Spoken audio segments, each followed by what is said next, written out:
Opening the English with a flank pawn strike immediately contests central squares and prepares for flexible piece development, often leading to rich positional struggles.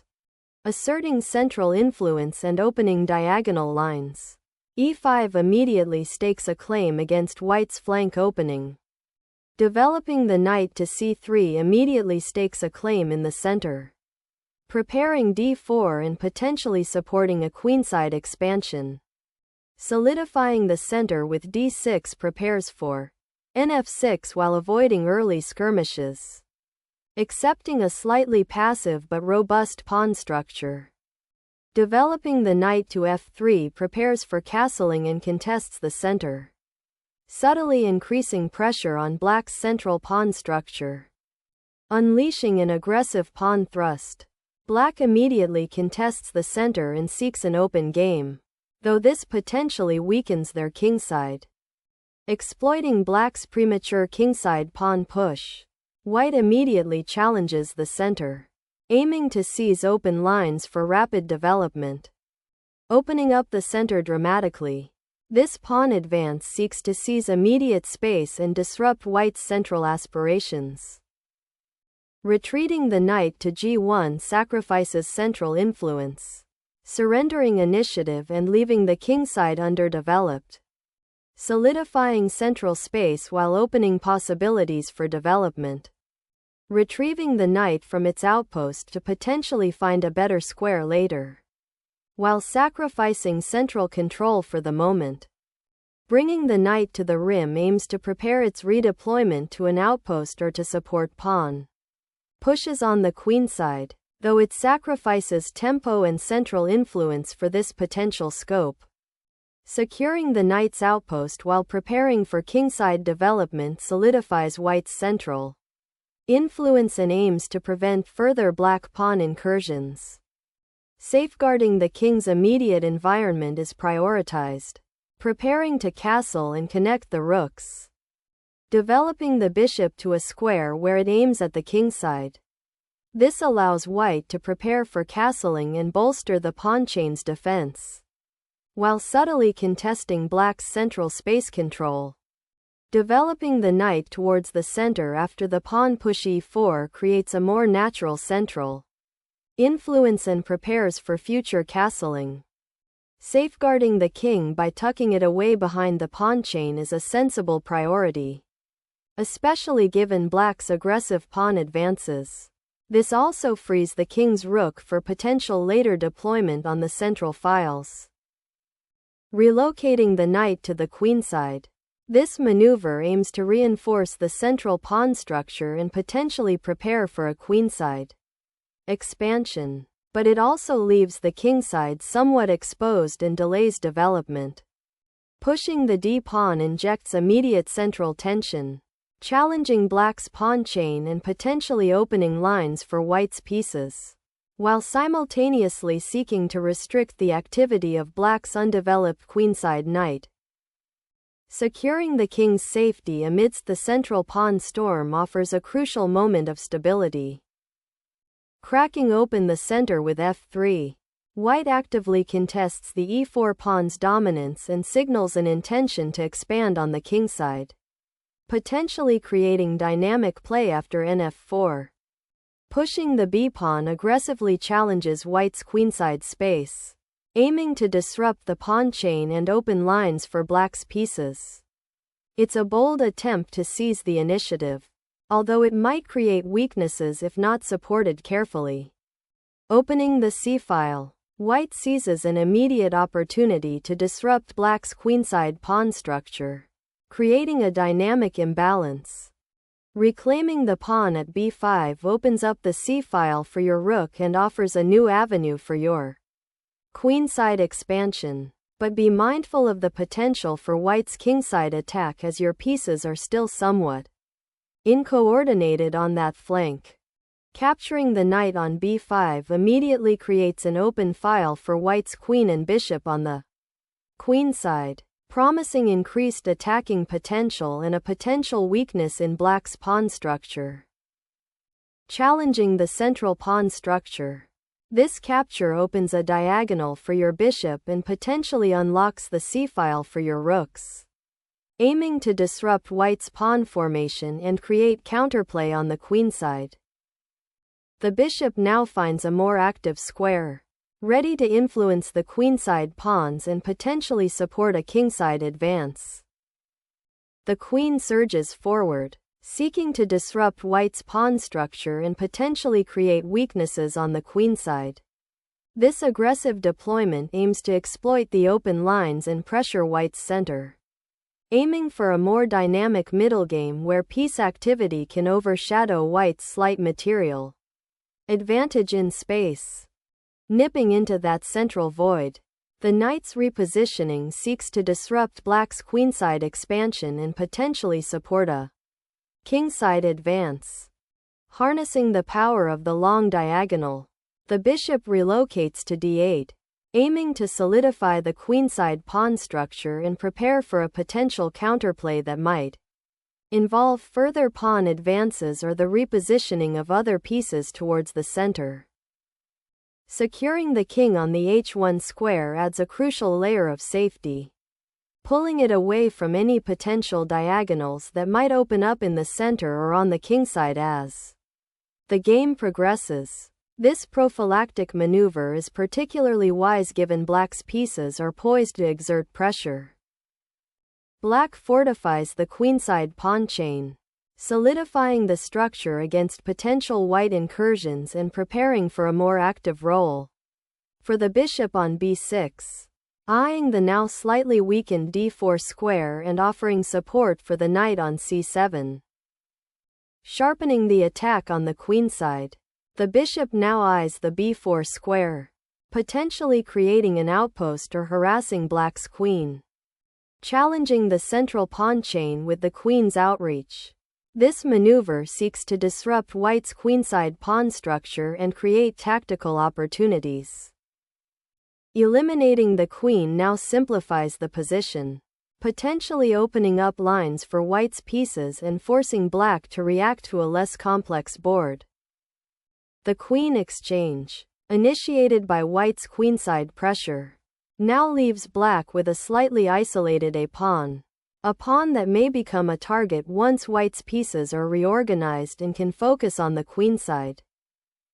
White is seizing the initiative on the queenside by establishing a strong outpost for the bishop, creating immediate pressure along the a4-e8 diagonal and preparing to exploit the structural weaknesses that black's pawn push has created.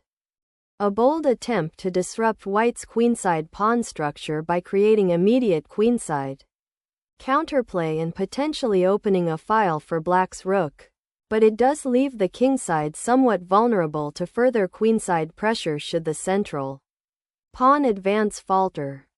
Rerouting the knight to a less active square abandons central influence and concedes valuable space on the kingside, potentially opening it up to further black advances like an eventual h5 push. Opening the kingside in such a dramatic fashion, black injects a jolt of tactical energy, aiming to disrupt white's solid structure and potentially expose the monarch. This pawn sacrifice, while immediately creating attacking chances on the weakened g-file, demands precise calculation from black to ensure they don't fall behind in material without sufficient compensation. The resulting position will likely be a sharp, unbalanced fight where piece activity and initiative are paramount, a far cry from the positional maneuvering seen earlier. Reclaiming the central pawn immediately, white opens up the f-file for potential rook activity, a timely adjustment given black's pawn pushing on the kingside. This action also shores up the e4 square, which had been indirectly attacked by black's recent bishop development. It sets the stage for a subtle repositioning of white's knight, perhaps aiming for a more active post further into black's territory once the dust settles. Reclaiming the central pawn and opening a critical diagonal for the queen presents a compelling tactical challenge, as the knight now has breathing room to reposition towards the kingside. Shifting the bishop to the d2 square initiates a subtle repositioning, aiming to consolidate the queenside pawn structure and prepare for potential pressure along the a4 e8 diagonal should it open, unleashing a knight into the heart of white's territory. This knight aims to disrupt the pawn structure and create attacking chances, potentially targeting the vulnerable squares around the king if the opportunity arises, all while indirectly supporting the advancing pawns on the queenside and creating dynamic imbalances. Striking the immediate threat, this exchange forces black to re-evaluate their centralized knight, potentially disrupting their pawn structure on the queenside after the recapture, and opening a diagonal for your bishop that could pressure their king's defenses. Unlocking the long diagonal for the bishop after capturing the knight represents a pivotal shift in the battlefield's geometry, immediately posing questions about the safety of white's kingside pawn shield and creating potential mating threats. Unlocking the g-file presents a bold initiative, potentially disrupting black's pawn structure and creating lasting weaknesses. Bringing the rook to the open file immediately intensifies the pressure on white's queenside, aiming to exploit the exposed pawns and create attacking potential. Embracing the chaos, white sacrifices material to blast open the kingside and exploit black's exposed monarch. This aggressive gambit aims to shatter any semblance of positional safety black enjoyed, forcing a sharp, tactical brawl where precise calculation will be paramount. The central pawn structure is dissolving, and the initiative is white's to seize through relentless pressure, potentially leading to a swift mating attack or a decisive material advantage if black falters, creating a pocket of weakness around the black king. This pawn advance now opens the door for a potential kingside assault, but it simultaneously exposes the pawn structure and might just be a bit too ambitious. Sacrificing the bishop to expose the black king's shelter is a bold attempt to unravel a tightly packed position. The king's flight to the corner might seem like a safe haven, but it leaves him terribly exposed to the bishop's diagonal pressure and the looming threat of the knight's potential fork if it repositions effectively, all while surrendering vital central control. Repositioning the knight to f3 aims to shore up defenses around the king and potentially prepare for a kingside pawn push, seeking to exploit the open f-file and the slightly exposed nature of black's monarch after the recent exchange of pieces. Initiating a regrouping sequence, the bishop repositions to a more robust defensive square, anticipating potential pawn advances on the kingside and offering a crucial defensive shield for the king, while simultaneously eyeing the central squares for future activity. Reasserting central influence is key, as the rooks now find potential entry points. Re-establishing the central pawn chain after the earlier exchange, the rook's repositioning prepares for a potential kingside assault or a strategic retreat to defend against any immediate threats. A surprising repositioning, the knight retreats to a square that seems inactive, yet it subtly prepares to challenge the central pawn structure should black push forward too aggressively. The black king ventures into the open, a daring gambit to activate a piece that has been a spectator for too long, seeking influence on the central dark squares. A strategic decision to create immediate play on the queenside, potentially opening lines for the rook and challenging black's compact pawn structure. The black king, having shed its protective pawn shield, now ventures into the center, a daring maneuver aiming to connect its remaining forces and perhaps initiate a counterattack on the weakened queenside. This bold relocation seeks to activate the monarch for endgame possibilities or to exert pressure where white's pieces are still somewhat uncoordinated, but it exposes the king to potential immediate tactical threats along the open central files. Activating the rook to the semi-open d-file grants white crucial central influence and prepares for potential pressure on black's queenside pawn structure. Diving the king into open territory like this, seeking out a pawn skirmish, appears incredibly risky given the remaining defensive pieces. Exchanging the rooks here simplifies the position, aiming to exploit the exposed dark squares around black's king and potentially activate white's remaining minor pieces with greater purpose in the upcoming endgame. The rook finally finds a purpose, driving onto the open 8th rank to challenge the immediate exchange and hopefully prevent white from consolidating their central pawn majority. Focus shifts to the immediate safety of the monarch as the board opens up, preparing for a potential exchange of material that could lead to a more dynamic endgame. Asserting a pawn structure that could prove problematic later. This maneuver simultaneously activates the bishop and prepares to contest the d-file, potentially opening lines for white's rook.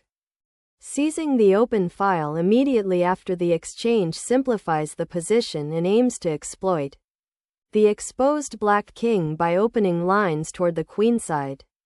Seizing the open a-file offers a potent path for the bishop to become a true menace, aiming at the now exposed king's flank and potentially cutting off the rook's escape route. Seizing the open c-file now becomes paramount, preparing to challenge black's potentially powerful central pawn mass.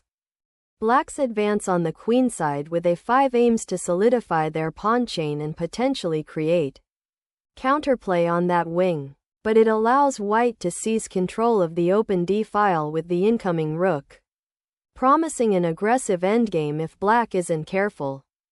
Securing the kingside perimeter against any potential pawn thrusts or infiltration. This seemingly passive move prioritizes defensive solidity, creating a crucial buffer for the monarch and freeing up the g-file for a future rook deployment if the opportunity arises. The bishop now eyes the kingside, a potential thorn in white's side as the a-pawn advances and the knight retreats. This rook repositions, eyeing the open b-file for potential pressure and preparing to challenge black's active bishop on a4. Unleashing the rook into the enemy position, black seeks to disrupt white's consolidated pawn structure and activate their remaining pieces, aiming for counterplay on the open b-file. Opening up lines toward the enemy monarch, white seeks to exploit the vulnerable squares surrounding black's king, creating immediate attacking chances on the kingside. Pivoting the rook to the d-file aims to liberate your central pawns and potentially create a passed pawn on the queenside, but it risks overextension and leaves the 8th rank susceptible to white's initiative. Reclaiming the open diagonal for the bishop offers a fresh attacking avenue, potentially targeting the now somewhat isolated black king's sanctuary.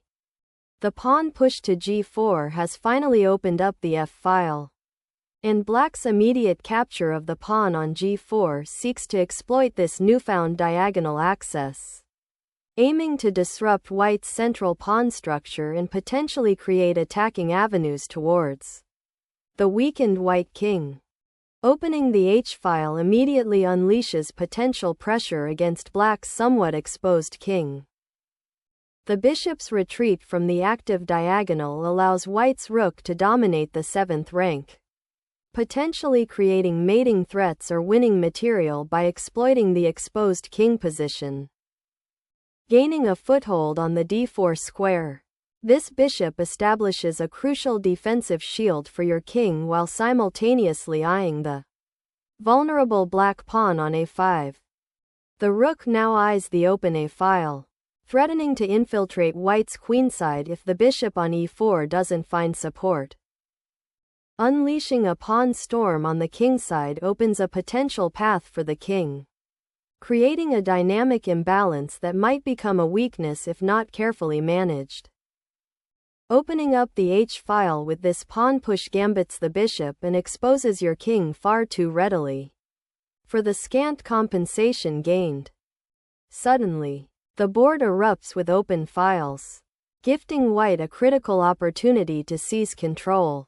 This pawn push not only recaptures the bishop but simultaneously opens the f-file for immediate pressure. The doubled pawns on the kingside, while visually awkward, are now a potent weapon, forcing black to defend with limited resources.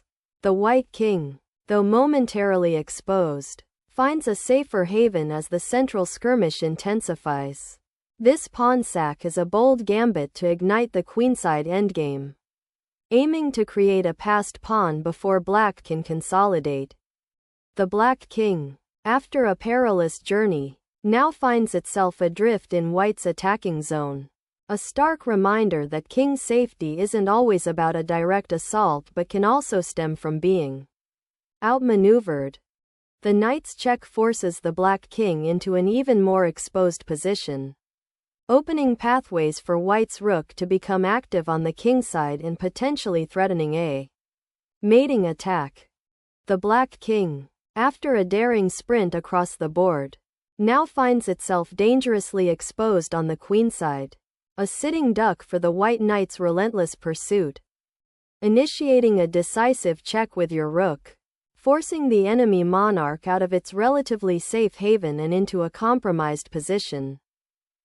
Unleashing the rook on the d-file, black aims to disrupt white's recently acquired spatial advantage and create new lines of attack against the exposed king. Snatching the pawn clears the d-file, a crucial step to activating your remaining rook and potentially creating threats against black's somewhat exposed monarch, while also simplifying the position towards a favorable endgame. Sensing an opportunity, black's king ventures into the fray, aiming to consolidate gains before white's remaining forces can regroup. Pushing the g-pawn here completely opens up white's king, creating immediate danger. Unleashing the bishop's diagonal power. This check aims to disrupt white's recent pawn advance and force their king into a more exposed position, potentially creating opportunities for the remaining black pieces to coordinate their attack. Unleashing the king from its shelter might seem audacious, but it's the most direct path to victory by simplifying the board and activating the most powerful piece in the endgame. Finally, black offers a pawn sacrifice, aiming to activate the bishop and disrupt white's queenside pawn structure by creating a passed a pawn, which could become a decisive threat if left unchecked. Securing the passed pawn's advance becomes paramount, as its promotion looms as a decisive advantage. Embracing the final act, black surrenders the pawn to solidify the rook's menacing outpost on d3, aiming to disrupt white's rook coordination and perhaps create a passed pawn of their own with the remaining pieces. Securing that pawn on a4 prevents black from establishing a dangerous passed pawn on that flank and maintains a balanced pawn structure, which is crucial as the material dwindles. The bishop's diagonal advance to c3 attempts to utilize the weak a4 pawn as a target and potentially disrupt white's rook and king coordination, even though it's currently under no immediate threat and somewhat removed from the main action. Unlocking the passed pawn's potential is paramount, and this maneuver pushes it forward, aiming to create a decisive advantage. Challenging the rook's dominion over the a-file. This maneuver seeks to disrupt white's advancing pawn structure and potentially create counterplay on the queenside. Unlocking the pawn chain's potential. This rook repositions to influence the open files, aiming to exploit the weakened dark squares on the kingside as black's king becomes increasingly exposed. Reclaiming the initiative, black boldly pushes the king towards the queenside, eyeing the b3 pawn and aiming to untangle the trapped rook on a4. Securing the king behind the pawn chain is paramount, and this advance directly addresses that need. preparing to consolidate the queenside and potentially launch an attack on the beleaguered black monarch. Unlocking the king's escape route with a bishop sacrifice is a bold attempt to force a decisive endgame, though it sacrifices tempo for a potential pawn breakthrough later. Seizing the open file, the rook prepares to infiltrate the enemy camp, threatening the vulnerable bishop and aiming to disrupt black's pawn structure further. The bishop's retreat to d4 aims to solidify the pawn structure on the queenside, a defensive maneuver now that white's rook has gained access to the a file and the king is under pressure. Repositioning the rook to the open c file forces black's bishop to defend the advanced pawn, preventing immediate counterplay and preparing to consolidate the queenside advantage. Navigating the endgame, black's king is now venturing from its protective pawn shield, aiming to actively participate in the pawn skirmish unfolding on the kingside. The rook's repositioning aims to disrupt black's bishop by forcing it back, potentially opening a path for white's king to become more active in the endgame. Controlling the center with the pawn advance offers a dynamic pawn structure, aiming to disrupt white's rook on the 7th rank and potentially open lines for black's pieces. Consolidating the king into the center becomes paramount as the pawns on the queenside are now unchallengeable and the passed pawn on g7 is white's primary winning asset. Faced with an open path for the opponent's monarch, the bishop's retreat to g8 serves as a crucial defensive maneuver, temporarily solidifying the king's sanctuary and preventing an immediate cavalry charge, while simultaneously preparing for a potential counterplay by repositioning for a more active role in the center or on the queenside.